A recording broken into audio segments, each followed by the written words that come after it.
Cuando subí al tren, la revisora se inclinó de repente hacia mí y susurró: «Finge que te encuentras mal y bájate ahora mismo del tren». Sonreí, pensé que era una broma, pero ella me agarró la mano y me suplicó: «Créeme, te lo ruego.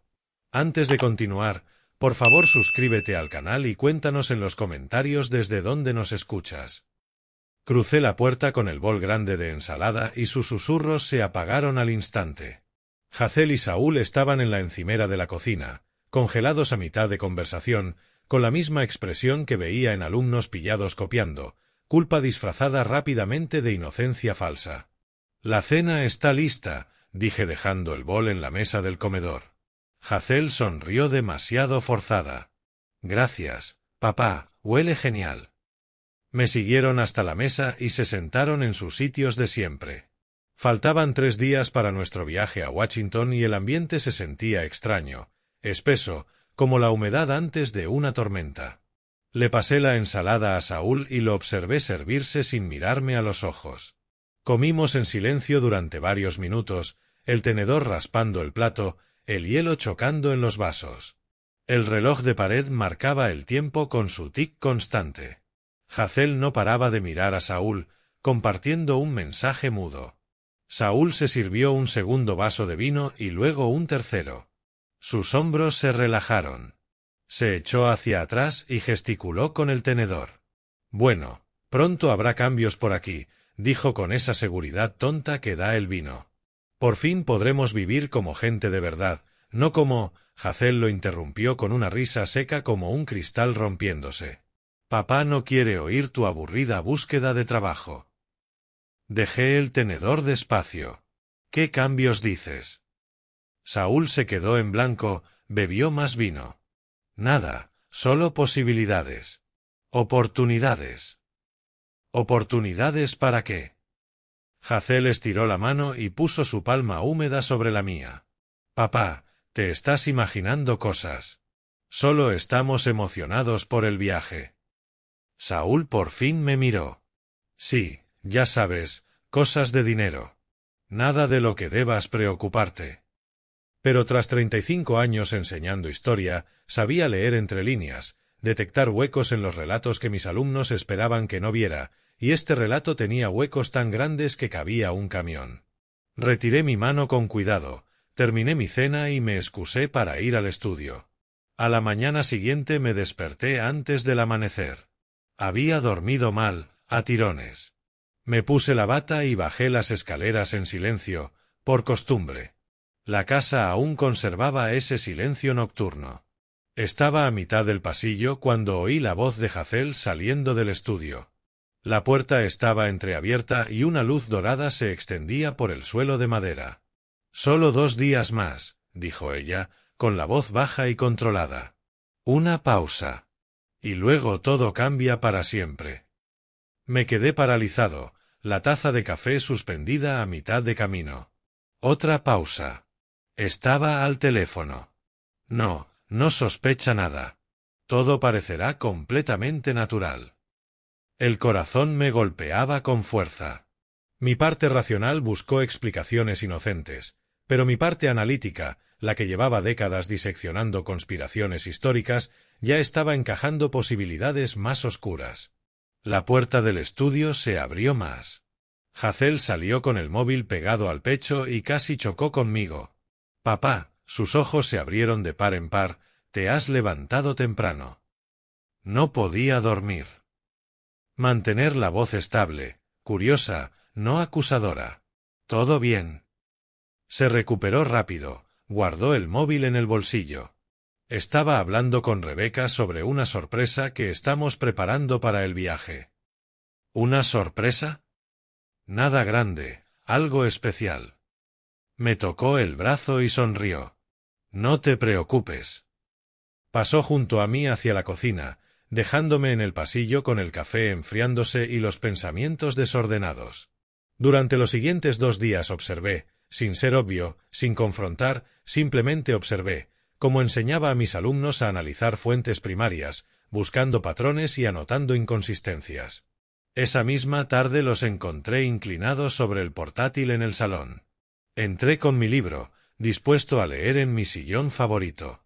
Cerraron el portátil tan rápido que el golpe resonó.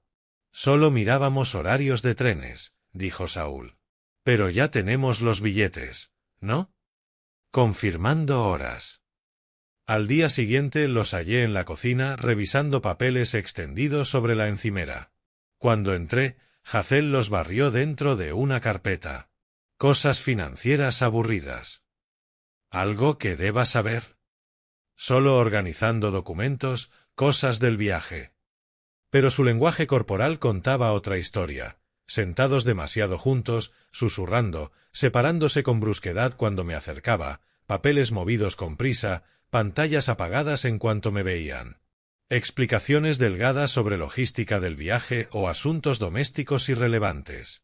O yo era un tonto, o un paranoico, o estaba viendo exactamente lo que mi experiencia me decía que estaba viendo. La última noche antes de partir me senté solo en mi estudio. Los 3 billetes de tren estaban en mi escritorio.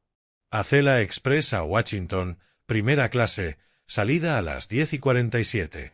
Los había pagado yo, un regalo de cumpleaños para Hazel. Ella estaba tan entusiasmada con el viaje familiar, con el tiempo de calidad juntos. Tiempo de calidad. Tomé los billetes, dándoles la vuelta entre mis manos. Debería cancelarlo. Cada instinto me gritaba, peligro. Algo estaba profundamente mal. Pero escapar no me daría respuestas.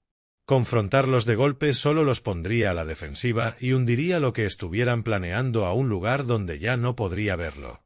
Necesitaba saber, entender qué ocurría en mi propia casa, con mi propia hija, bajo mi propio techo. 35 años enseñando a analizar evidencias y patrones. 35 años aprendiendo que cuando la gente actúa con secretismo, es porque tiene secretos. Cuando susurran, esconden papeles y cierran portátiles con demasiada rapidez, están ocultando algo que no quieren que sepas. Dejé los billetes sobre el escritorio. Mañana iría a ese viaje. Crearía oportunidades para hablar de verdad, para aclarar el aire. Quizá me equivocaba, quizá el estrés y los problemas económicos los tenían actuando raro. Y este viaje lo arreglaría todo. Quizá. Hice la maleta con método, cada camisa doblada, cada par de calcetines enrollado, un ejercicio deliberado para convencerme de que todo era normal, de que no tenía miedo, de que podía confiar en mi propia hija. Bajé la maleta y la dejé junto a la puerta.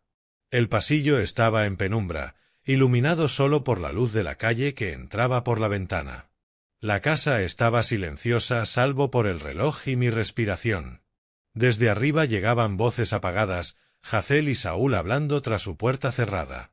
Me quedé al pie de las escaleras escuchando. No podía distinguir palabras, solo un murmullo urgente y bajo. Permanecí allí un rato largo, con la mano en la barandilla, mirando mi maleta entre las sombras. Mañana traería respuestas. No imaginaba cuán terribles serían. La luz de la mañana entraba por los ventanales de la estación Calle 30, proyectando sombras alargadas sobre el mármol. El gran vestíbulo resonaba con anuncios y ruedas de maletas. Ejecutivos caminaban con prisa, turistas miraban sus móviles, familias arrastraban niños medio dormidos hacia los andenes.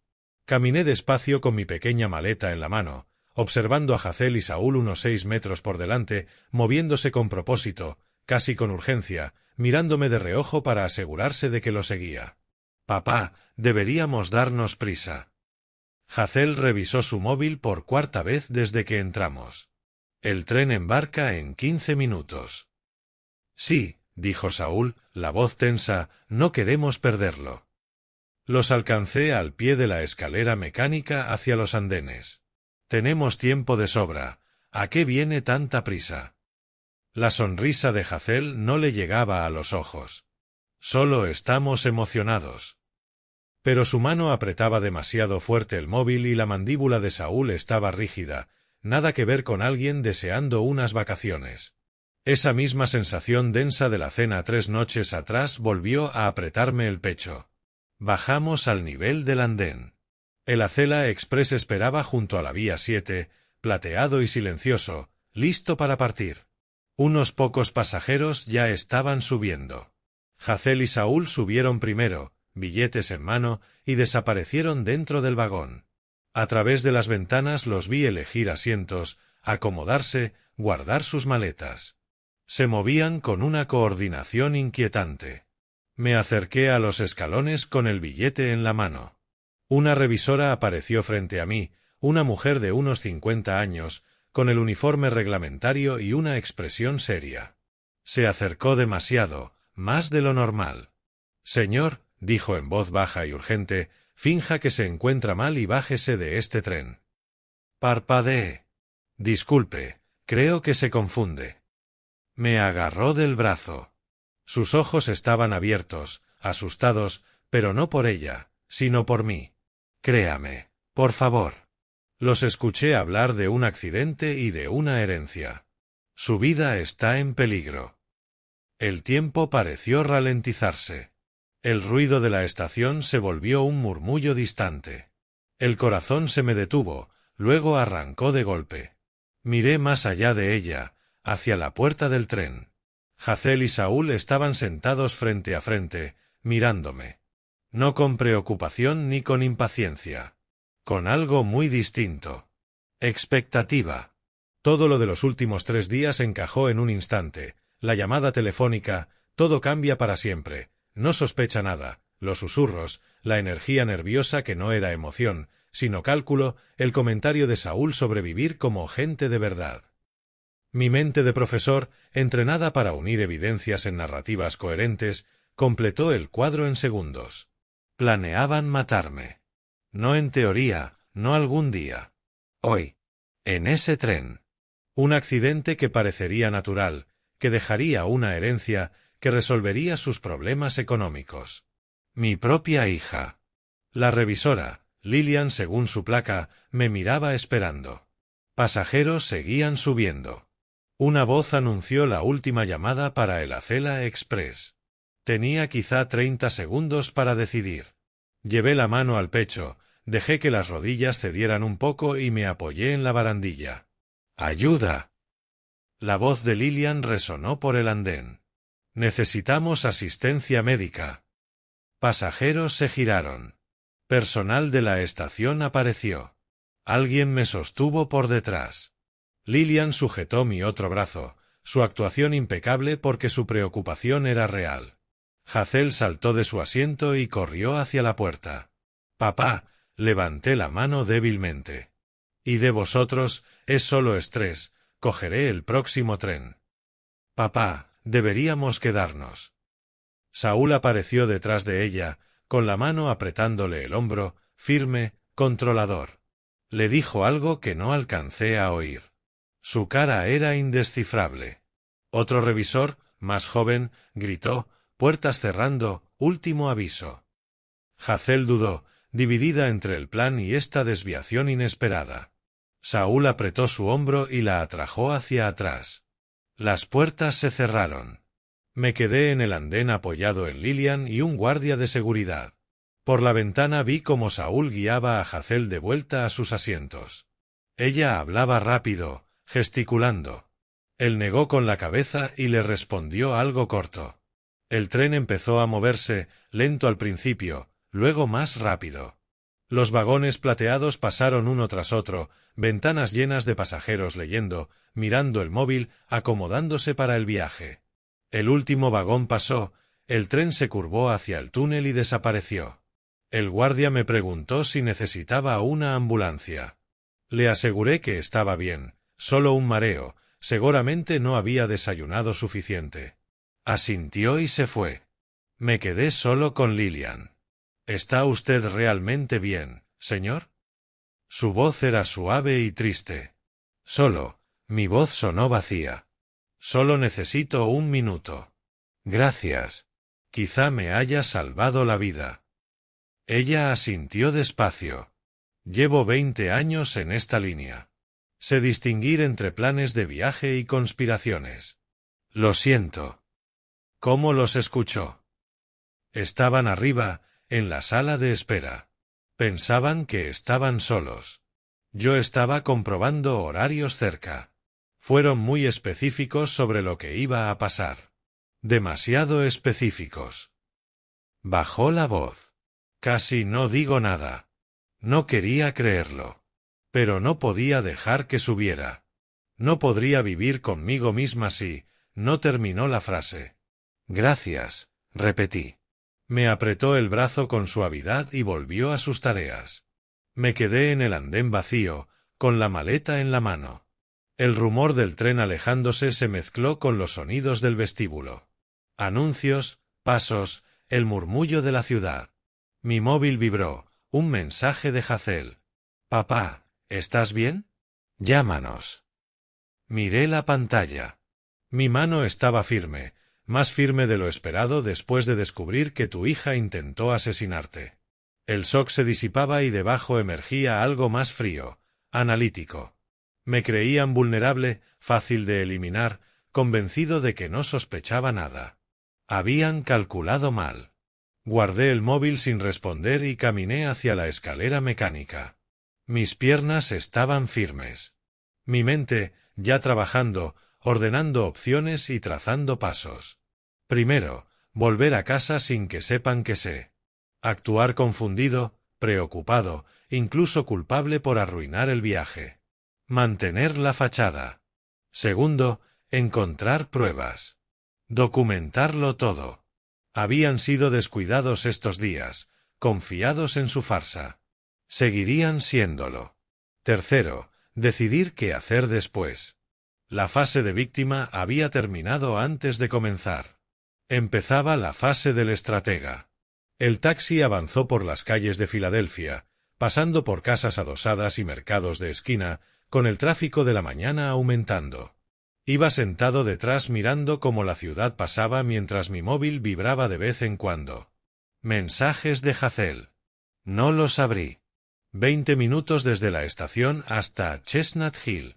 El conductor se detuvo frente a mi casa. Entrada vacía, calle silenciosa. Le pagué, bajé y me quedé un momento mirando la casa en la que había vivido 30 años. Mi propia hija quería verme muerto. Abrí la puerta, entré. Silencio total. Ellos estarían ya al sur de Baltimore, camino de Washington, pensando que habían fallado, pero que podrían intentarlo de nuevo. Dejé mi maleta en la entrada. Respiré hondo. El shock se estaba evaporando. Lo que quedaba era claridad. Fui a mi estudio, cerré la puerta, me senté en el escritorio, saqué mi cuaderno de tapas de cuero, lo abrí en una página en blanco y me obligué a pensar como el historiador que había sido durante 4 décadas.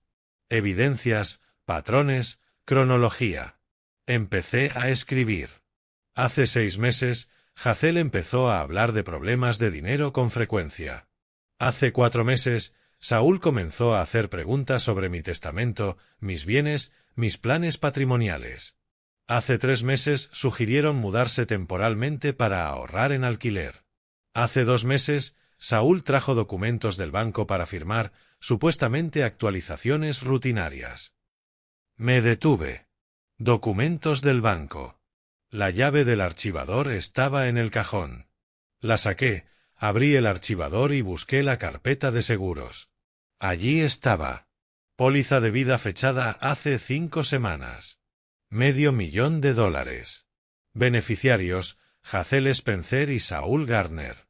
Mi firma en el pie. Era auténtica porque realmente la firmé, confiando en mi yerno. Fotografié cada página con el móvil, sin temblar. Documentación clínica, eso era ya. Llamé al número de la aseguradora. Guardian Life Insurance, ¿en qué puedo ayudarle? Sí, buenos días. Mi voz, amable y algo confusa. Mi nombre es Morris Spencer. Tengo una póliza con ustedes y quería confirmar unos detalles. La memoria ya no es lo que era. Por supuesto, señor Spencer. Teclas. Sí, aquí está. Póliza activada el 15 de marzo. $500,000 de cobertura. Beneficiarios, Hazel Spencer y Saúl Gardner. ¿Desea cambiar algo? No, solo quería confirmar los datos. La prima está pagada, ¿verdad? Sí, Señor. $8.400 pagados el día de la activación. Agradecí, colgué y abrí mis movimientos bancarios en el ordenador. 16 de marzo.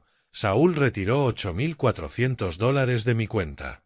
Concepto: reparaciones del hogar. No se había hecho ninguna reparación. Hice una segunda llamada. Hospital General de Washington. Buenos días. Hola, estoy intentando localizar a mi hija. Se suponía que iba a visitar hoy a un paciente. Hazel Garner. Me preocupa porque no contesta al teléfono. Déjeme comprobar el registro de visitas. Una pausa. Sí, una Hazel Garner preguntó en el mostrador de información hace unas 2 horas por un paciente llamado Morris Spencer. Se me cortó la respiración. ¿Y qué le dijeron? Le informamos de que no había nadie ingresado con ese nombre. Pareció aliviada, la verdad. Luego se fue con un hombre que la acompañaba. Esa es mi hija, se preocupa demasiado. Gracias por comprobarlo. Colgué y dejé el teléfono con cuidado sobre el escritorio. Habían ido a Washington esperando identificar mi cadáver. Cuando supieron que no estaba allí, abandonaron el viaje. Aliviados porque el plan había fallado, pero recalculando ya el siguiente. Oí la puerta de entrada abrirse, voces en el recibidor. Habían vuelto. Me levanté, compuse en mi cara algo parecido a una sorpresa agradable y salí del estudio. Hazel dejó caer su bolso al verme y corrió hacia mí. «Papá». La abracé, sentí sus brazos tensos alrededor de mí. Por un momento, solo por un momento, casi creí que su preocupación era real. Luego miré por encima de su hombro a Saúl, que observaba con una expresión que no supe descifrar. «¿Habéis vuelto?» Sonreí y le di unas palmaditas en el hombro a Hazel. Siento muchísimo haber arruinado el viaje. Estábamos tan preocupados, su voz sonaba auténtica. Quizá una parte de ella seguía siendo mi hija, enterrada bajo la desesperación y la avaricia. ¿Seguro que estás bien? El médico dijo que era solo estrés. La solté y le di la mano a Saúl. Su apretón fue firme y breve. Podemos intentarlo de nuevo la semana que viene. Prometo no desmayarme esta vez. No hay prisa. La voz de Saúl era cuidadosamente neutra. Tu salud es lo primero. Se cruzaron una mirada. Rápida, pero la vi. La mirada de conspiradores recalculando la estrategia. Voy a hacer té, dijo Hazel, dirigiéndose a la cocina. Yo volví a mi estudio, cerré la puerta y me quedé de espaldas apoyado en ella. Volverían a intentarlo. Otro método, el mismo final. La tarde se arrastró. La cena fue tranquila, educada. Me excusé pronto alegando cansancio. Subí a mi dormitorio, me puse el pijama, me tumbé sobre la colcha sin taparme, completamente alerta. Abajo oía sus voces, bajas y urgentes. No distinguía palabras a través del suelo, pero no lo necesitaba. Me quedé mirando el techo en la oscuridad, mientras mi mente repasaba opciones. La policía. ¿Qué les diría? Mi hija me ayudó a firmar una póliza de vida y ahora creo que quiere matarme porque una revisora me advirtió en un andén. Lo llamarían paranoia senil, sugerirían terapia, quizá incluso insinuarían deterioro cognitivo. Necesitaba pruebas. Reales, incuestionables, documentadas. Y luego necesitaba algo más que la policía. Necesitaba justicia. A mi manera. Las voces de abajo se apagaron al fin. Oí pasos en la escalera, la puerta de su dormitorio cerrándose. La casa volvió al silencio. Me levanté, fui a la ventana y miré la calle oscura. La farola bañaba el asfalto húmedo con una luz amarilla. Mi reflejo me devolvió la mirada desde el cristal. Un hombre de 64 años que acababa de descubrir que su propia hija quería verlo muerto. Pero el rostro que veía no estaba derrotado, estaba concentrado. Mañana empezaría. No como víctima, sino como investigador. La transformación de presa a cazador empezaba ahora. La luz de la mañana entraba por la ventana de la cocina. Estaba sentado en la mesa del desayuno con Hazel y Saúl, comiendo tostadas, leyendo el periódico, la imagen de la normalidad. Por dentro, mi mente repasaba una lista: grabaciones de audio, pruebas escritas, testigos, documentación sólida e innegable. La historia la escriben quienes la documentan mejor. Era hora de convertirme en el cronista de mi propio casi asesinato. Esa tarde, mientras Hazel estaba en su trabajo de oficina y Saúl reunido con inversores, traducción, bebiendo en un bar, conduje hasta una tienda de electrónica en la calle Walnut. El dependiente era joven, servicial. ¿Busca algo en particular? Una grabadora de voz para clases. Sonreí como un anciano confundido. Que sea fácil de usar. Las manos ya no me responden como antes. Me enseñó 3 modelos. Elegí el intermedio, lo bastante pequeño para ocultarlo, lo bastante simple para manejarlo, buena batería. Pagué en efectivo, sin dejar rastro en papel. De vuelta en casa, estudié el salón. Hazel y Saúl pasaban la mayoría de las noches en el sofá frente a la chimenea. La estantería a la derecha de la chimenea albergaba mis viejos textos de historia, libros de filosofía, novelas acumuladas durante décadas. Coloqué la grabadora detrás de una fila de biografías, en la tercera balda empezando por abajo, probé el ángulo. El micrófono quedaba orientado directamente hacia el sofá. Aquella noche la activé antes de subir a acostarme, alegué cansancio otra vez, me tumbé en la cama y esperé. 2 noches después recuperé el dispositivo mientras ambos estaban fuera. Lo llevé al estudio, cerré la puerta, conecté los auriculares. Horas de silencio, ruido de televisión, conversación trivial sobre la compra, facturas, el tiempo. Luego, en torno a la tercera hora, la voz de Saúl irrumpió, afilada de rabia. El viejo sobrevivió. ¿Cómo ha pasado eso? La respuesta de Hazel sonó nerviosa, a la defensiva. Mala suerte, mal momento. Necesitamos otro enfoque. Algo en casa, una caída por las escaleras, quizá. La gente mayor se cae todo el tiempo. Hazel, más baja ahora, no sé si puedo. ¿Quieres salir de deudas o no? La voz de Saúl se volvió dura. Tiene casi 1 millón en activos. Podría vivir 20 años más. Nosotros no tenemos 20 años. Silencio. Luego Hazel, vale, pero hay que hacerlo con cuidado. Escuché ese fragmento 3 veces. Cada reproducción endurecía algo dentro de mi pecho. 3 días después, Saúl cometió un error. Dejó el móvil sobre la encimera de la cocina antes de meterse en la ducha. Oí la puerta del baño cerrarse, el agua corriendo por las tuberías. 5 minutos, quizá 6 como mucho. Mis manos estaban firmes cuando cogí el aparato. Sin código. Un idiota arrogante. Abrí los mensajes, deslicé el dedo, encontré una conversación con alguien llamado Mike. Mensajes de hacía 2 semanas. Necesito tu ayuda con algo. ¿Qué tipo de ayuda? Problema con un viejo. Explícate. Que parezca un accidente. Las escaleras o algo así. ¿Cuánto?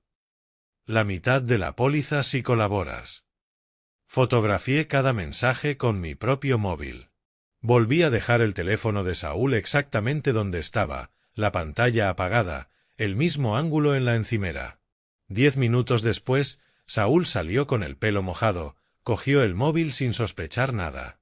Yo seguía leyendo el periódico como si no hubiera pasado nada.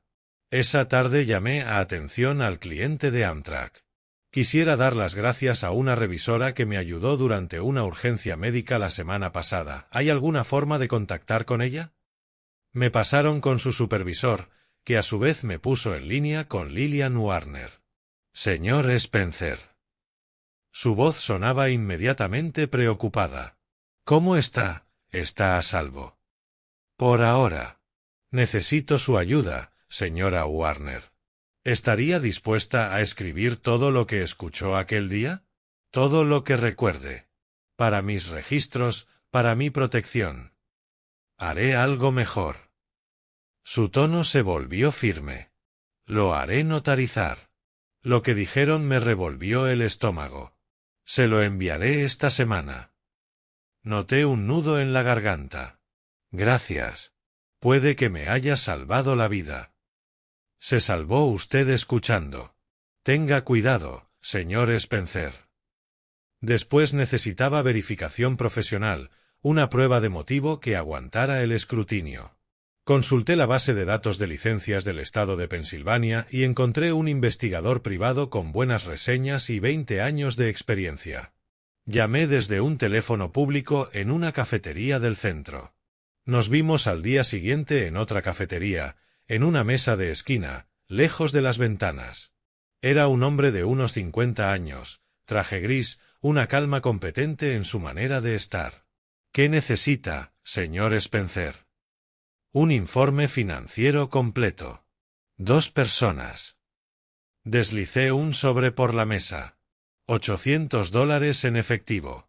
Informes de crédito, préstamos, deudas, todo lo que se pueda conseguir de forma legal. Contó los billetes, asintió. 1 semana. 7 días después llegó un sobre marrón por mensajero. Firmé la recepción, lo llevé al estudio, cerré con llave. El informe era exhaustivo. Hazel, $67.000 en deudas de tarjetas de crédito repartidas en 6 tarjetas. Saúl, $95.000 en préstamos empresariales fallidos, 3 prestamistas distintos, 2 agencias de cobro persiguiéndolo activamente. Deuda combinada, $162.000. Leí todo el informe 2 veces, tomando notas en mi cuaderno de investigación. Motivo, innegable. Medios, ya habían intentado una vez y planeaban intentarlo de nuevo. Oportunidad, vivían conmigo, tenían acceso a mí a diario. 2 semanas después del incidente del tren, estaba en mi estudio rodeado de pruebas extendidas por el escritorio, como piezas en un archivo. La grabación de audio de su conversación sobre escaleras y accidentes. Las fotos de los mensajes de Saúl contratando a Mike. La declaración notarizada de Lillian, 3 páginas detalladas e incriminatorias. El informe financiero del investigador. La póliza de seguro con mi firma auténtica, aunque engañada. Era suficiente. ¿Pero suficiente para qué? La policía. Podía denunciar por conspiración de asesinato, pero los mensajes podían explicarse. El abogado de Saúl diría que eran bromas macabras. La grabación quizás sería inadmisible por hacerse sin consentimiento. Incluso si prosperaba, ¿qué seguiría? Un juicio que se alargaría años, Hazel y Saúl declarándose en bancarrota, quizá con algo de libertad condicional. No. Llevaba 35 años enseñando a mis alumnos que justicia y ley no siempre coinciden, que a veces el resultado justo requiere medios poco convencionales. A veces uno tiene que construir su propia justicia. Abrí el portátil y escribí Ley de Herencias Pensilvania en el buscador. Página tras página de textos legales, fideicomisos revocables, designación de beneficiarios, estrategias de planificación patrimonial, procesos de sucesión. Tomé notas con mi letra precisa, llenando páginas de posibilidades. Fuera de la puerta del estudio, la casa estaba a oscuras. Arriba, Hazel y Saúl dormían, convencidos de que su plan seguía vivo, creyéndose seguros. No sabían que la trampa ya se estaba cerrando a su alrededor. Guardé una página en favoritos, abogados de herencias, Filadelfia. Mañana llamaría. La fase de víctima había terminado. La fase de recopilación de pruebas estaba completa. La fase de venganza estaba a punto de empezar. A mediados de abril, la luz entraba a raudales por los altos ventanales con vistas a la calle Marquette. Estaba sentado en un sillón de cuero frente al escritorio de Nelson Croft, con una carpeta marrón en el regazo. 3 días de investigación me habían llevado hasta él. Reseñas, credenciales, historial de casos, 20 años especializado en derecho sucesorio. Exactamente lo que necesitaba. Coloqué la carpeta sobre la mesa pulida entre nosotros. Gracias por atenderme con tan poca antelación, señor Croft. Él asintió, impecable en su compostura profesional. Comentó que era urgente. ¿En qué puedo ayudarle? Abrí la carpeta y empecé a desplegar las pruebas una a una. Primero la póliza de seguro de vida, $500.000, con unos beneficiarios que yo nunca había tenido intención de elegir, luego la declaración notarizada de Lillian, 3 páginas detallando lo que escuchó. Después las fotos de los mensajes, cada captura de pantalla clara e irrefutable. El informe financiero del investigador, con las deudas colgando de sus cuellos como un ancla. Por último, saqué mi móvil y lo conecté al pequeño altavoz que había traído. Esta grabación se hizo en mi salón hace 2 semanas. Pulsé reproducir. La voz furiosa de Saúl llenó el despacho. El viejo sobrevivió. ¿Cómo ha pasado eso? La máscara profesional de Nelson se resquebrajó un poco. Luego la respuesta nerviosa de Hazel: mala suerte, mal momento. Y otra vez Saúl, frío como el invierno: necesitamos otro enfoque. Algo en casa. Un accidente en las escaleras quizá. La gente mayor se cae todo el tiempo. Detuve la grabación. El silencio pesaba. Nelson se recostó en la silla, procesando. Cuando habló, su voz fue cuidadosa. Señor Spencer, esto es conspiración para cometer asesinato. Podríamos ir ahora mismo a la policía. ¿Y qué harían? Mantener la voz medida. Las grabaciones sin consentimiento quizá no sirvan. Los mensajes se pueden vender como humor negro entre amigos. Incluso con la declaración de Lillian, sigue siendo circunstancial. Un buen abogado defensor lo haría pedazos. Asintió despacio. Sabía que tenía razón. Entonces, ¿qué quiere? Mi respuesta salió sin dudar. Quiero proteger mis bienes de forma legal, hacer imposible que se beneficien de mi muerte. ¿Puede hacerlo? Nelson me estudió unos segundos. Luego acercó el teclado. Sí, puedo hacerlo. Me explicó la estrategia: un fideicomiso revocable en vida. Transferiría todos mis bienes, casa, inversiones, cuentas bancarias, al nombre del fideicomiso. Yo seguiría siendo el administrador con control total mientras viviera, pero al morir, los bienes no pasarían por el proceso de sucesión normal, sino directamente a los beneficiarios que yo designara. Una fundación educativa, sugirió Nelson, legítima, limpia, jurídicamente intocable. ¿Y mi hija? No recibe nada, salvo que la ponga usted expresamente como beneficiaria. Me sostuvo la mirada. Y no lo hará. ¿Cuánto tiempo? Unas 2 semanas para redactar los documentos, registrarlo todo y dejarlo en regla. Ellos no sabrán nada hasta que esté hecho. Los documentos de un fideicomiso son confidenciales. Perfecto. Las siguientes 2 semanas transcurrieron en pasos calculados. Me reuní con Nelson 3 veces más, revisando documentos, firmando papeles, mis iniciales en los márgenes, todo con testigos y notarizado. Visité mi banco y moví las cuentas al nombre del fideicomiso. En el registro de la propiedad del condado se inscribió la transferencia de la casa. Todo discreto, profesional, sin dramatismos. En casa mantuve una normalidad absoluta. Ponía la mesa cada noche, preguntaba a Hazel por su trabajo, escuchaba las vagas alusiones de Saúl a proyectos empresariales, sin mostrar un solo indicio de que estaba retirando sistemáticamente todo lo que intentaban robar.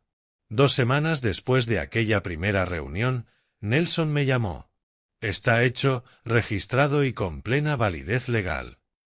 Esa noche esperé hasta que íbamos a mitad de la cena y entonces, como quien comenta el tiempo: por cierto, transferí la casa a un fideicomiso la semana pasada. Cuestiones fiscales, sobre todo. El tenedor de Saúl se detuvo a mitad de camino. ¿Qué significa exactamente? Su voz estaba milimétricamente controlada. Di un sorbo de agua, sonreí con calma. Planificación de la herencia. Ahora la casa pertenece al fideicomiso. Cuando muera, pasa directamente al beneficiario designado, no entra en la herencia. Los bancos no pueden tocarla por deudas ajenas, los acreedores no la pueden reclamar. ¿Quién es el beneficiario? La voz de Hazel se había tensado. Una fundación educativa. La creo la semana que viene. El silencio se estiró. Saúl dejó el tenedor sobre el plato con cuidado. Hazel se quedó mirando su comida. Terminé la mía. Me levanté. Estoy cansado, me voy a acostar. Subí a mi cuarto, cerré la puerta, pero no me desvestí. Me senté a oscuras, con la puerta entreabierta, escuchando. 20 minutos. Eso tardaron. La voz de Saúl estalló primero, lo bastante alta para llegar hasta arriba. ¿Qué ha pasado? ¿Cómo se ha enterado?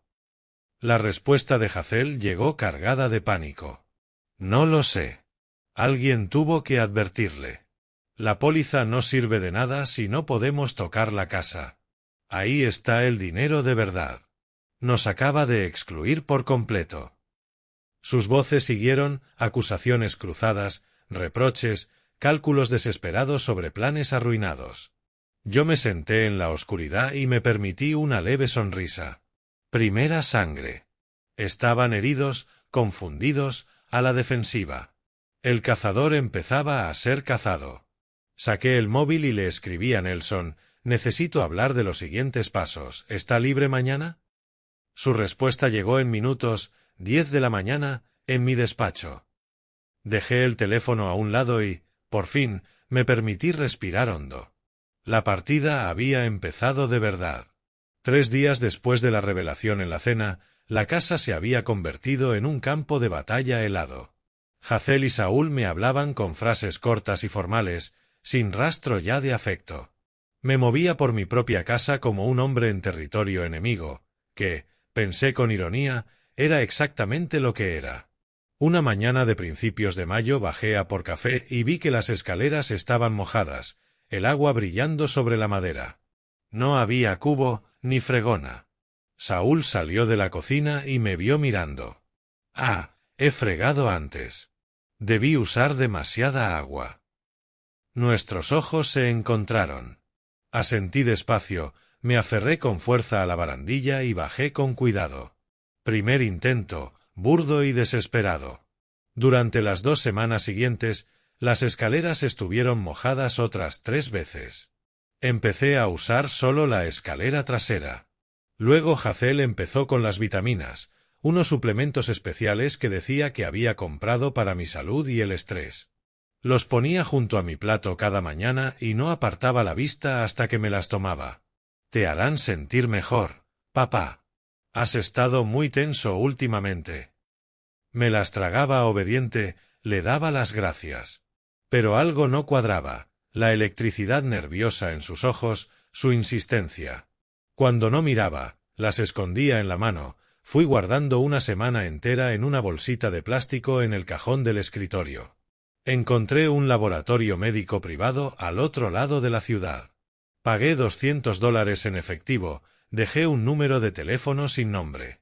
5 días después llegaron los resultados. Zolpidem, un somnífero con receta, 50 miligramos por pastilla, triple de la dosis normal. Suficiente para provocar una sedación peligrosa, confusión, caídas. Mi propia hija estaba drogándome.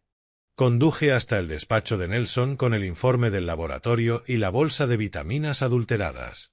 Él examinó los papeles, el gesto endureciéndose. Esto es un intento de envenenamiento, una agresión. Ahora sí, avisamos a la policía. Sigue siendo circunstancial. Mantener la voz firme. Dirá que las compró pensando que eran suplementos legítimos, que no sabía que venían adulterados. La investigación duraría meses. Mientras tanto, seguiría viviendo con gente que intenta matarme. Me incliné hacia él. Quiero sacarlos de mi casa ya. ¿Hay una manera legal? Nelson se quedó pensativo. Llevan 3 años viviendo con usted sin contrato. Un acuerdo informal, temporal, según dijeron. Abrió el Código de Vivienda de Pensilvania en el ordenador, repasó artículos. Sin contrato escrito son inquilinos de voluntad. Puede terminar ese acuerdo con 30 días de preaviso por escrito. Pasado ese plazo, si se niegan a irse, solicita el desalojo por medio del sheriff. ¿Cuánto tarda en redactar ese aviso? Esta misma tarde. 2 horas después estaba sentado en su despacho revisando el documento, preaviso de 30 días para abandonar la vivienda. Lenguaje sencillo, legal, oficial, sin necesidad de acusaciones. La ley de Pensilvania permitía terminar una tenencia de voluntad sin alegar causa. Firme. Nelson hizo copias y las preparó para entrega formal. Tiene que dárselas en mano, me indicó. Y asegurarse de documentarlo. Deben oírlo de usted. Volví a casa aquella tarde. Hazel y Saúl estaban en el salón viendo la televisión. El corazón me golpeaba fuerte, pero las manos seguían firmes. Necesito daros algo a los dos. Les tendí un sobre a cada uno. Hazel abrió el suyo primero. Vi cómo la comprensión la atravesaba, confusión, luego shock. Papá, ¿qué es esto? Mi voz sonó firme. Un preaviso de desalojo. Tenéis 30 días para encontrar otro lugar donde vivir. El día 31, si seguís aquí, el sheriff os sacará de la casa. La sorpresa de Hazel se transformó en lágrimas. Somos tu familia. No puedes hacer esto.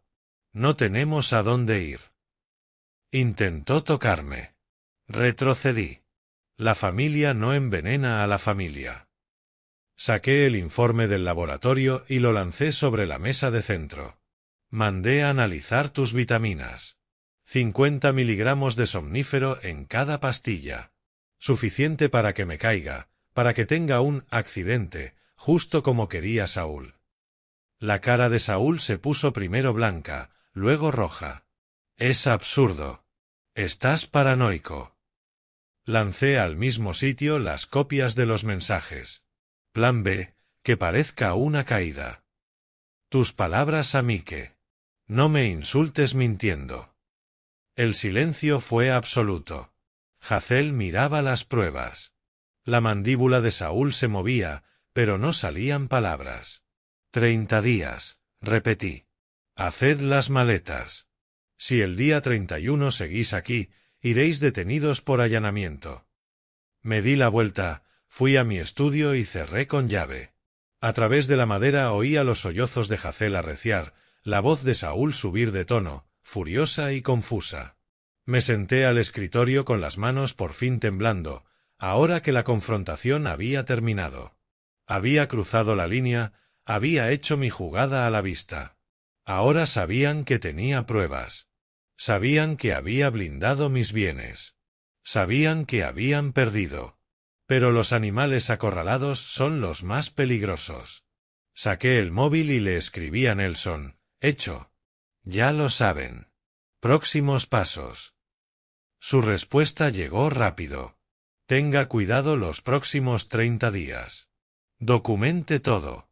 Llame a la policía si hay amenazas. Respondí, entendido. Los siguientes 30 días serían un asedio. Miré la puerta del estudio, maciza, de roble. Mucha suerte, pensé. Durante el mes siguiente, aquella habitación se convirtió en mi fortaleza. Al otro lado de la puerta, mi hija y mi yerno planeaban su siguiente movimiento. Yo también. A mediados de junio, una semana antes de que venciera el plazo de desalojo, sonó el timbre mientras yo revisaba documentos en el estudio. Un agente de notificaciones estaba en mi porche, con un sobre oficial en la mano. Firmé, cerré la puerta y abrí el sobre. Petición judicial. Sentí un frío seco al leer el encabezado. Solicitud de determinación de incapacidad. Morris Spencer. Recorrí el texto a toda velocidad. Hazel Spencer y Saúl Gardner pedían que se me declarara mentalmente incapaz por trastornos psicológicos, delirios paranoides e incapacidad para gestionar mis asuntos.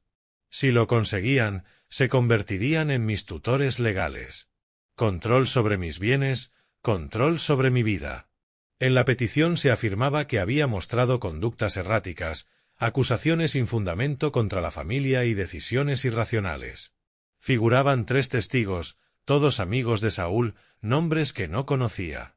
Sus declaraciones juradas aseguraban haberme visto hacer comentarios delirantes y aparecer confuso y desorientado. Una farsa total, pero presentada oficialmente, con fecha de vista señalada dentro de 10 días. Estrategia brillante, ejecución despiadada. Si no podían heredar de forma natural, lograrían que el juez les diera el control mientras yo seguía vivo. Llamé a Nelson de inmediato. Intentan que me declaren incapaz. Escaneé la petición y se la envié por correo electrónico. 20 minutos después me llamó, con la voz tensa de rabia contenida. Esto es testimonio falso, potencialmente perjurio, pero debemos tomárnoslo muy en serio. Si la jueza les cree aunque sea un poco, podrían conseguir una tutela temporal mientras te evalúan. ¿Qué necesitamos? Evaluación médica, un examen psiquiátrico completo por un profesional acreditado. Documentación que pruebe que estás plenamente capacitado antes de la vista. Nelson concertó una cita con la doctora Rebecca Chen, psiquiatra forense especializada en evaluaciones de capacidad. La vi al día siguiente. Su consulta era profesional y tranquila. Hizo una evaluación exhaustiva, pruebas cognitivas, memoria, test psicológico, preguntas sobre mi vida diaria, 3 horas. Al final repasó los resultados conmigo, profesional pero cálida. Señor Spencer ha puntuado en rango superior en todas las medidas cognitivas. Memoria, juicio, razonamiento, todo excelente. No hay absolutamente ningún indicio de enfermedad mental, demencia ni deterioro. Sentí la oleada de alivio. ¿Puede documentarlo para el juzgado? Tendré el informe escrito listo en 2 días. Nelson y yo pasamos la semana siguiente preparando todo. No solo la evaluación de la doctora Chen, sino todo lo que yo había recopilado, las grabaciones de audio, los mensajes de texto, la declaración de Lillian, el informe del laboratorio sobre las vitaminas manipuladas, la póliza de seguro fraudulenta. Quieren pintarte como un paranoico. La estrategia de Nelson era clara. Vamos a demostrar que tenías motivos legítimos para cada acción. Vamos a demostrar que los peligrosos son ellos. La vista fue en el juzgado de familia. Hazel y Saúl se sentaron con su abogado, un joven que parecía cada vez más incómodo. Nelson y yo nos sentamos al otro lado del pasillo. La jueza Patricia Warren, severa y de unos 60 años, revisó la petición. Letrado, exponga su caso. El abogado llamó a los amigos de Saúl. Bajo interrogatorio, su testimonio se vino abajo. Me habían visto 2 veces, de pasada. Sus descripciones de mi supuesto comportamiento errático eran vagas y poco creíbles. Entonces Nelson presentó la evaluación de la doctora Chen, exhaustiva, profesional, demoledora. La jueza la leyó con atención, el gesto endureciéndose. Pero Nelson no se detuvo ahí. Señoría, con su permiso, me gustaría aportar contexto adicional. Ella asintió. Puso la grabación. La voz de Saúl llenó la sala en silencio. Un accidente en las escaleras, la gente mayor se cae todo el tiempo. Presentó los mensajes sobre contratar a alguien para el plan B. Mostró la declaración notarizada de Lillian. Enseñó el informe del laboratorio probando que las vitaminas contenían sedantes peligrosos. El silencio era absoluto. La cara de la jueza Warren pasó de la neutralidad a un claro disgusto. Esta petición no solo carece de fundamento. Es maliciosa. Es un desperdicio de recursos de este juzgado. Hizo una pausa y me miró directamente. Señor Spencer, tiene base para interponer cargos penales. Le animo a que lo considere. Gracias, señoría. Consideraré mis opciones. Petición denegada. Fuera, Nelson y yo nos quedamos un momento bajo el sol de junio. Hazel y Saúl salieron unos minutos después. Su abogado ya se había esfumado. Hazel no fue capaz de mirarme a los ojos. La cara de Saúl estaba roja de furia y humillación. Fueron hasta su coche sin decir palabra. ¿Quiere seguir adelante con cargos penales? preguntó Nelson. La jueza prácticamente se lo ha pedido. Negué despacio. El sistema legal es demasiado lento, demasiado incierto. Tengo algo mejor. Esa noche volví a mi casa vacía. Mañana era su último día allí. Se irían. Pero la venganza estaba lejos de haber terminado. Me senté frente al ordenador y empecé a buscar anticipos de herencia, préstamos contra herencia, Pensilvania, solicitudes de crédito usando la dirección de un familiar, denuncias de fraude financiero. Mis dedos se movían con propósito. Habían intentado destruirme legal, económica y físicamente, y habían fracasado en las tres. Ahora les mostraría lo que era la destrucción de verdad. No con violencia, sino con información, con exposición, con el derrumbe sistemático de cada mentira sobre la que habían levantado su vida prestada. Abrí un documento nuevo y empecé una lista. La justicia, había aprendido, no va de venganza, va de consecuencias. Y las consecuencias estaban en camino. A principios de julio, 3 días después de que se mudaran, estaba en mi escritorio revisando registros financieros que Nelson había conseguido, documentos públicos, informes de crédito, demandas, buscando puntos débiles, lugares donde su desesperación los hubiera dejado expuestos. Entonces lo vi. Un documento de préstamo del Heritage Trust Bank, archivado como registro público. Tipo de préstamo, anticipo de herencia. $45,000. Me quedé mirándolo. Saúl había pedido dinero por adelantado contra mi herencia, contra el dinero que daba por hecho que recibiría cuando yo muriera. La audacia era increíble. La vulnerabilidad, perfecta. Llamé a Nelson. Saúl pidió un anticipo de herencia, $45,000 contra mi patrimonio. Silencio. Luego, ¿podemos notificar al banco que no heredará nada? Eso es exactamente lo que quiero hacer. El banco exigirá el reembolso inmediato, otra garantía. No tendrá cómo pagar. Mi voz sonaba fría. Perfecto. Nelson redactó una carta formal con documentos adjuntos, mi fideicomiso indicando a la Fundación Educativa como única beneficiaria y una declaración legal de que Saúl Garner no heredaría nada. El Heritage Trust Bank la recibió en 2 días. Su respuesta fue rápida, una carta de requerimiento para Saúl. La herencia que garantizaba su préstamo ya no existía. Por tanto, el préstamo estaba en impago. Exigían el pago inmediato de $45,000 o garantías alternativas en un plazo de 15 días. Yo recibí una copia de cortesía. Saúl no tenía nada. Sin bienes, sin garantías, solo deudas. El banco lo demandaría, ganaría la sentencia y perseguiría su sueldo. La primera ficha de dominó caía. Al revisar las finanzas de Saúl vi algo más.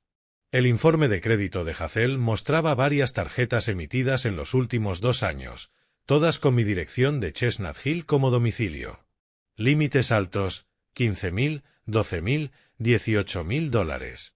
Había usado mi dirección para parecer más solvente, para insinuar que vivía en una casa cara. Las financieras le habían dado más crédito basándose en esa información falsa, fraude en la solicitud de crédito. Documenté todo. Las solicitudes usando mi dirección, el aviso de desalojo probando que no vivía allí legalmente, mi declaración de que nunca había autorizado el uso de mi dirección. A través de Nelson contactamos con Chase, Capital One y Citibank, aportando pruebas del uso fraudulento de la dirección. Las entidades investigaron deprisa. El fraude de crédito es un asunto serio. En 10 días las 3 enviaron cartas a Hazel.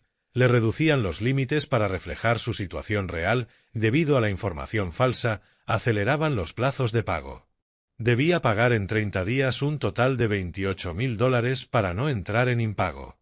No tenía $28,000. A duras penas tendría 800. Las llamadas empezaron a llegar. Primero Hazel, con la voz entre lágrimas. Papá, por favor.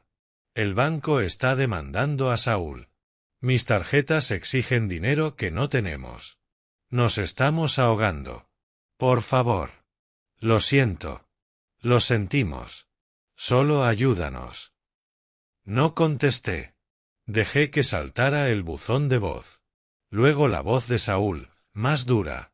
Morris, nos estás matando. Has demostrado tu punto. Ahora arregla esto.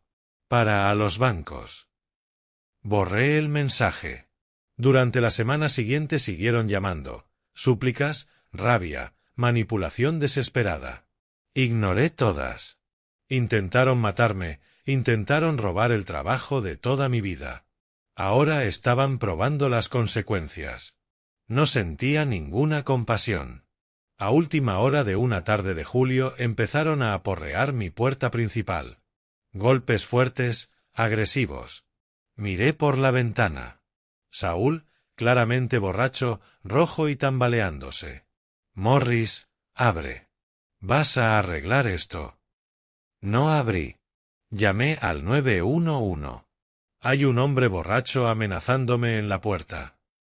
Saúl siguió gritando, golpeando. No puedes hacer esto. Nos estás destruyendo. Te voy a... No terminó la amenaza.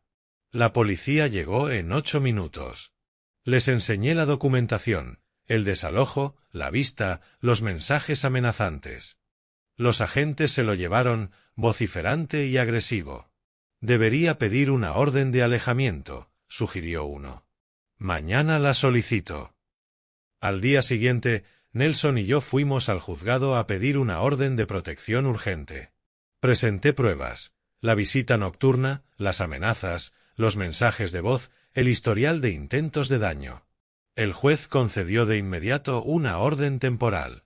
Saúl debía mantenerse a 500 pies de mí, de mi casa y de mis propiedades. Si la violaba, arresto inmediato.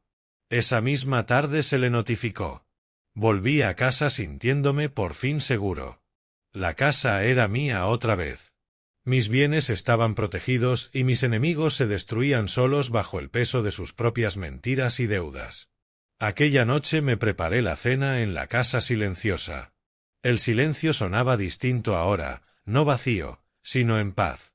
Tenía el móvil boca abajo sobre la encimera, recibiendo llamadas de números bloqueados. No los miré. Fuera, el sol de julio se ponía sobre Chestnut Hill, alargando las sombras. Comí despacio, pensando en Hazel y Saúl al otro lado de la ciudad, ahogándose en deudas, enfrentándose a demandas, legalmente impedidos de acercarse a mí. Nada de esto era venganza. Era pura exposición. Yo no creé sus deudas, no falsifiqué solicitudes de crédito, no mentí a los bancos sobre herencias futuras. Solo saqué la verdad a la luz. Ellos construyeron su vida sobre mentiras y robos. Yo solo retiré los cimientos. Pero algo seguía clavado en mi mente. Sufrían económicamente, sí. Estaban frenados legalmente, sí, pero seguían libres, aún podían difundir su versión, hacerse las víctimas. Faltaba una jugada más, una pieza final. Mañana llamaría a Nelson. El final estaba cerca.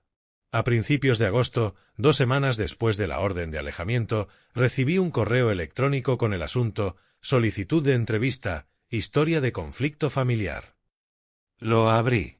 Un periodista sensacionalista decía que Hazel y Saúl lo habían contactado por un supuesto caso de abuso financiero hacia un anciano, y quería mi versión antes de publicar. Adjuntó el resumen que ellos le habían enviado. Nuestro padre anciano se ha vuelto paranoico y vengativo, nos ha cortado económicamente y usa la ley para castigarnos por ofensas imaginarias. Sentí una furia fría. Estaban reescribiendo la historia, pintándose de víctimas, intentando destruir mi reputación antes de que yo destruyera la suya. Reenvié el correo a Nelson de inmediato. En menos de 1 hora me llamó. Han contactado al menos con 3 medios, 2 tabloides y una cadena local. Se presentan como víctimas de un caso de abuso invertido hacia un anciano, dicen que usted fabricó todo. Su tono era sombrío. Si un solo medio publica su versión sin contrastar, daña su nombre. Tenemos que adelantarnos. Pasamos los siguientes 2 días armando un dossier de prensa completo. Todo documentado, ordenado, irrefutable. Grabaciones de Saúl planificando accidentes. Mensaje sobre el Plan B. La declaración notarizada de Lillian sobre la conspiración de asesinato. Los informes de laboratorio demostrando las vitaminas envenenadas. La póliza de seguro fraudulenta. Los documentos de la petición de incapacidad que el juzgado había rechazado. La frase de la jueza Warren calificando la petición de maliciosa. Nelson añadió una carta de presentación. Hazel Spencer y Saul Garner intentaron asesinar a Morris Spencer por herencia. Todas las pruebas han sido obtenidas legalmente y verificadas por los tribunales. El paquete era devastador. Nelson lo envió a todos los medios que ellos habían contactado, y además, a la sección de investigación del Philadelphia Inquirer. Cada redacción recibió el dossier con un mensaje sencillo. Antes de publicar cualquier cosa sobre Morris Spencer y su familia, revisen las pruebas adjuntas. El efecto fue inmediato. Los tabloides dejaron el tema. Demasiado riesgo legal. La cadena de televisión respondió con una negativa educada. Pero la periodista de investigación del Inquirer, Sara Martínez, llamó a Nelson. Quería escribirlo desde el ángulo de la verdad, complots de asesinato por herencia y cómo un hombre se protegió. 3 semanas después, el Philadelphia Inquirer publicó, Cuando la herencia se convierte en motivo, una historia de Filadelfia. No usaron nuestros nombres, pero los detalles eran lo bastante específicos para que cualquiera de nuestro círculo social nos reconociera. El artículo describía el accidente planificado en el tren, las vitaminas envenenadas, la póliza fraudulenta, la petición de incapacidad, todo factual, bien documentado, demoledor. La periodista entrevistó a Lillian, citó documentos judiciales, presentó las pruebas de manera cronológica. Terminaba así. La víctima potencial eligió la protección legal en lugar de la vía penal, desmantelando sistemáticamente la conspiración mediante planificación patrimonial y vías civiles. A veces la justicia opera fuera de las salas de juicio. Supe por conocidos que la reputación de Hazel y Saúl quedó destrozada. Amigos que habían creído en el cuento del padre difícil supieron la verdad. Antiguos socios se apartaron. Los contactos de negocios de Saúl desaparecieron. El círculo social de Hazel se evaporó. Quedaron como parias, destruidos no por mí directamente, sino por la exposición de sus propias acciones. No sentí satisfacción ni alegría, solo una sensación de cierre. La verdad era ya un registro público. Nadie volvería a creerse su papel de víctimas. Pero me quedaba un paso más. A mediados de agosto me reuní con Nelson para modificar oficialmente mi testamento. La ley de Pensilvania permite desheredar a un hijo por causa documentada. Yo la tenía, intento de asesinato, fraude, abuso hacia un anciano. El Nuevo Testamento decía explícitamente que Hazel Spencer quedaba excluida de la herencia por intentos documentados de provocar la muerte del testador por motivos económicos. Todos los bienes, casa, inversiones, pensión, irían a la fundación educativa recién creada. La llamé Fondo de Becas Memorial Margaret Spencer, por mi difunta esposa, para estudiantes de historia de familias con pocos recursos. El testamento se firmó, se testificó, se archivó. Irrevocable. Redacté una carta para Hazel. No cruel, no burlona, solo factual. Querías mi patrimonio. Planeaste mi muerte para conseguirlo. Fallaste. Esta es la consecuencia, no heredas nada. La casa, las inversiones, la pensión, todo va a estudiantes que sí valorarán la educación y el trabajo honesto. Te quedan quizá 30 años de vida laboral. Úsalos para ganar tu propio dinero. Tal vez así aprendas lo que significa el esfuerzo de verdad. Incluí una copia del Nuevo Testamento y un documento más, una factura de $12,000 en honorarios legales que había pagado para defenderme de su petición de incapacidad. La ley de Pensilvania me daba derecho a reclamar esos costes. No esperaba que me la pagara, estaban en bancarrota. Pero quería que viera la factura completa de lo que había costado su codicia. Envié la carta por correo certificado. Al día siguiente me quedé en el buzón, viendo cómo el camión de correos se llevaba mi última comunicación a Hazel. La tarde de agosto era cálida y húmeda, verano típico de Filadelfia. Volví a casa, fijándome en que el jardín necesitaba agua y el porche, un barrido. Preocupaciones normales de una vida normal regresando. Dentro, el móvil vibró. Un mensaje de Nelson: los papeles de la fundación están listos, ¿puede venir mañana para hacerla oficial? Escribí: a las 10 me va bien. Dejé el teléfono, miré mi casa tranquila. La batalla estaba prácticamente ganada.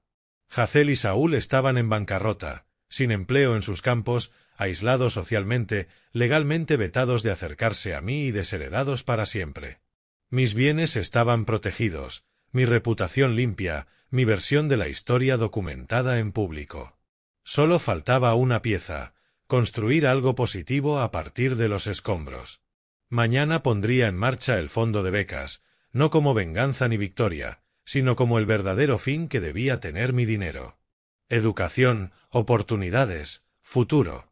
A finales de agosto, al día siguiente de enviar la carta, estaba en la sala de reuniones de Nelson con los documentos de la fundación desplegados: estatutos, solicitud de exención fiscal, criterios de las becas, miembros del patronato. El fondo de becas Memorial Margaret Spencer se hacía real. Nelson explicó la estructura. Una aportación inicial de $50,000 abre el fondo. Tus aportaciones anuales desde la pensión lo hacen crecer. Cuando mueras, todo el patrimonio se transfiere a la fundación. Los estudiantes se beneficiarán para siempre. Firmé cada documento con cuidado. Margaret enseñó historia antes de que la enfermedad se la llevara. Esto honraría su memoria como debía. Es un legado mejor que cualquier herencia, dijo Nelson. Ese es exactamente el punto. Los papeles de la fundación se registraron en el Departamento de Estado de Pensilvania. La exención fiscal llegó en 2 semanas. Hice la aportación inicial desde mis inversiones. Nelson ayudó a reclutar patronos: 2 profesores jubilados de la Temple University, un gestor de ONG y él mismo como asesor legal. El fondo estaba operativo. Las primeras becas se concederían el curso siguiente. Sentí que algo dentro de mí cambiaba. Esto ya no iba de Hazel y Saúl. Iba de lo que debía lograr el fruto de mi trabajo. Un legado a través de la educación, no una herencia automática por sangre. Por inevitables cruces sociales, supe que había sido de ellos. Se habían declarado en bancarrota a mediados de agosto, capítulo 7, liquidación total. El juzgado les dejó conservar lo básico: el coche viejo, ropa, algunos muebles. Todo lo demás vendido para pagar a los acreedores. Vivían en un piso pequeño, en un barrio duro lejos de Chestnut Hill. Saúl trabajaba cargando camiones en un almacén. Hazel era cajera en una tienda de descuentos.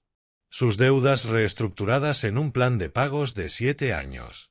Entre la bancarrota y la reputación destruida lo perdieron todo: la casa que codiciaban, el dinero que ansiaban, la apariencia social que fingían, cualquier esperanza de riqueza fácil.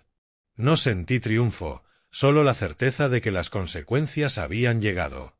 A principios de septiembre invité a Lillian Warner a una cafetería cerca de la estación Calle 30. No nos veíamos desde su testimonio en el juzgado meses atrás. Llegó con ropa informal, entre turnos. «Me salvaste la vida aquel día», le dije. «Sin tu aviso habría subido a ese tren. Y lo que ellos planearon habría funcionado». Ella restó importancia. Solo no pude quedarme callada. Lo que oí estaba mal. Le deslicé un sobre. Dentro, un cheque de $5,000. Arriesgaste tu trabajo, tu seguridad, para avisar a un desconocido. Esto no es un pago, es gratitud. Quiso rechazarlo, pero insistí. Por favor. Tú me diste algo que no tiene precio. Déjame darte algo útil. Lo aceptó con lágrimas en los ojos. La primera semana de septiembre, mi móvil vibró durante el desayuno. Número desconocido. El mensaje: «Papá, lo siento por todo. Sé que esto no arregla nada, pero necesitaba decirlo. Lo leí 2 veces. Mi dedo se quedó un momento sobre la opción de responder. Pensé en todo, los susurros, las vitaminas envenenadas, las escaleras mojadas, la póliza, la petición de incapacidad, la campaña mediática.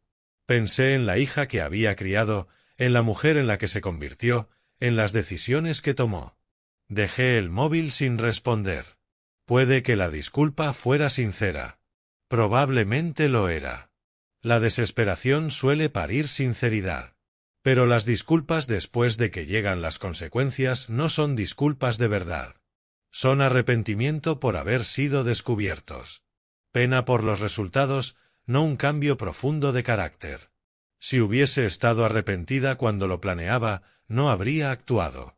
El momento de decir lo siento era antes, no después.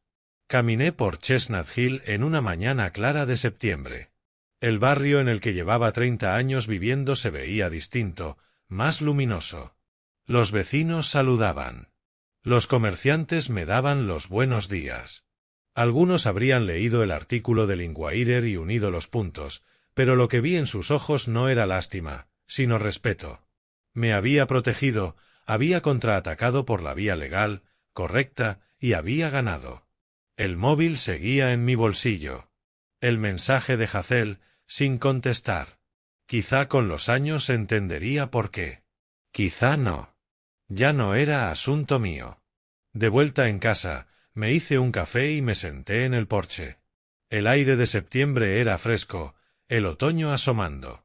Pensé en los últimos 6 meses, el aviso en la estación, la recopilación de pruebas, las maniobras legales, la exposición financiera, la batalla mediática, la desheredación final. Podría haber muerto.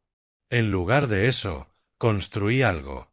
No solo protección, sino propósito. El fondo de becas me sobreviviría. Ayudaría a estudiantes que nunca conoceré. Honraría la memoria de Margaret de una forma que sí tenía sentido. Hazel quería mi herencia. No tendrá nada. Pero el patrimonio en sí ahora importaría, formaría a la siguiente generación de historiadores. La justicia no va de venganza. Va de resultados correctos, enderezar las cosas, asegurarse de que las acciones tienen las consecuencias apropiadas y de que los buenos recursos acaban sirviendo a buenos fines. Terminé el café, enjuagué la taza y me preparé para el día. Comida con un colega de los viejos tiempos, papeles de la fundación que revisar, la compra pendiente. La vida normal había vuelto. El móvil estaba en la encimera. El mensaje de Hazel seguía sin responder. Y se quedaría así. Había aprendido algo en todo este proceso. La justicia no aparece sola. No llega por sí misma. A veces uno tiene que construirla. Ladrillo a ladrillo, decisión a decisión, consecuencia a consecuencia. Yo construí la mía. La casa estaba segura. Los bienes protegidos. Los culpables frente a sus resultados. Los estudiantes inocentes que necesitaban ayuda, recibiendo beneficio. El equilibrio se había restaurado. Cogí las llaves del coche y salí a la mañana de septiembre. La historia había terminado. Mi vida seguía. Y eso, pensé, era la victoria más verdadera de todas. Si te ha gustado esta historia, dale like al vídeo, suscríbete al canal y cuéntame en los comentarios qué te hizo sentir. Y para escuchar la siguiente historia, haz clic en el recuadro de la izquierda. Gracias por vernos.